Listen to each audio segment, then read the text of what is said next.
Hello नमस्कार, कशा आहात तुम्ही सगळे? आय होप तुम्ही सगळे खूप मस्त आणि मजेत असाल. मी तेजस्विनी तुमच्या सर्वांचं स्वागत करते आपल्या यूट्यूब चॅनलमध्ये.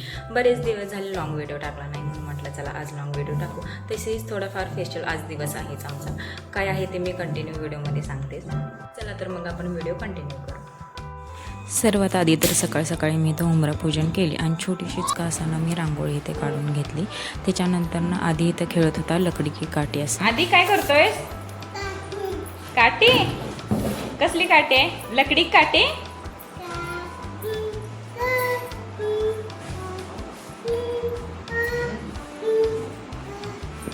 तर आज होतं मायाका देवीचं दूध आमच्यामध्ये आज धरणार होते म्हणून त्याची आम्ही तयारी करत होतो. सर्वात आधी तर इथं पुरणपोळी करण्यासाठी डाळीला तेल लावून ना डाळ टाकली होती शिजण्यासाठी चुलीवर. आणि जेव्हा गरम गरम भाकरी मुलांच्या हातामध्ये देतो ना तूप लावून किंवा एखादी भाजी लावून वगैरे, तर मुलं कधीच एका जागेवरती बसून खात नाही आहेत.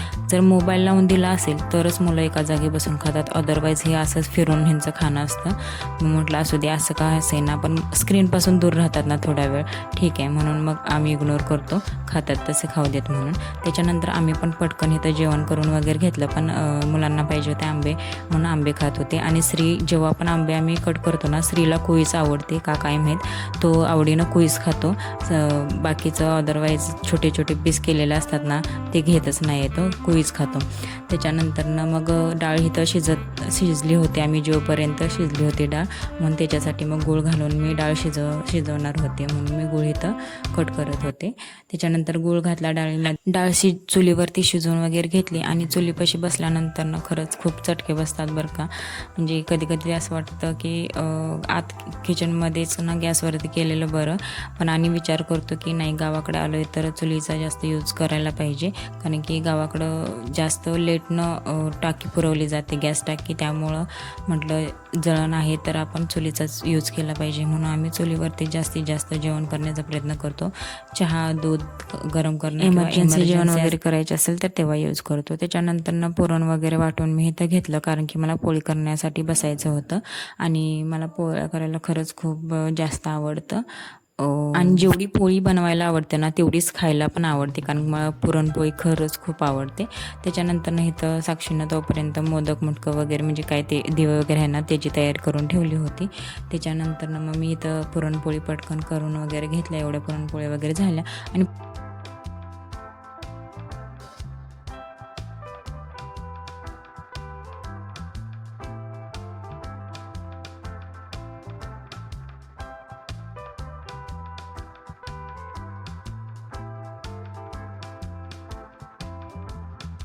पुरणपोळी जरी असली ना तरी आमच्यात नॉनव्हेज आज बेत होता, कारण की जे मायका देवीचं आम्ही दूध शिजवणार होतो ना त्याच दिवशी ना आमच्या संस्थेमध्ये म्हणजे जी संस्था आहे त्याच्यामध्ये आम्ही सहभासद आहे ना, त्याचं त्यावेळी बकरं कापलं जातं असं काहीतरी आहे.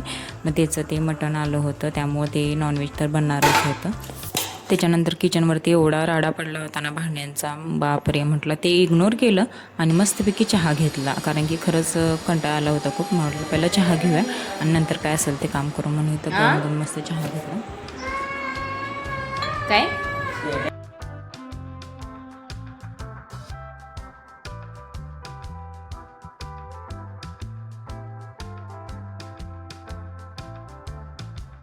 त्याच्यानंतर जे मटण आहे ते बनवलं साक्षीनं वगैरे.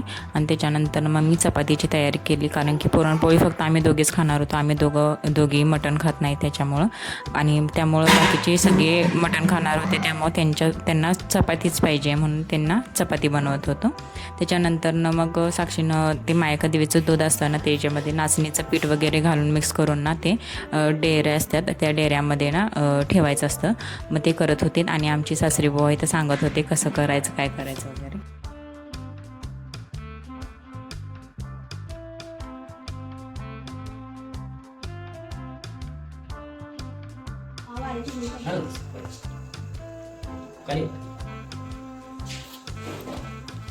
पाण्याचा तू आता घ्यायचं नाही मला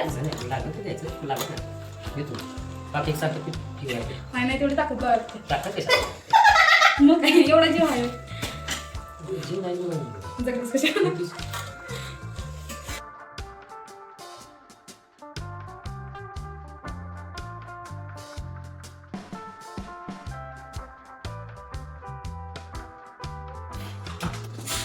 त्याच्यानंतर दूध म्हणतात त्याला, ते पीठ वगैरे मिक्स करून त्याचं केलं ना त्याला. आणि दुसऱ्या बाजूला ना दुसरा डेरा असतो, त्याला खिचडावा त्याच्यात ठेवायचा असतो. आमच्या इकडे माहेरी ना मक्याचा वगैरे खिचडा असतो, पण इथं तांदळाचाच केला जातो. मग त्याची दही घालून लसूण घालून ना 5 गोळे करून ठेवतात आणि त्याच्यावरती पोळीचा नैवेद्य ठेवतात. त्याच्यानंतर ना असे मेणबत्ती लावतात 5 आणि तिथं नारळ वगैरे फोडून ना तिथं पूजा वगैरे करतात त्याची.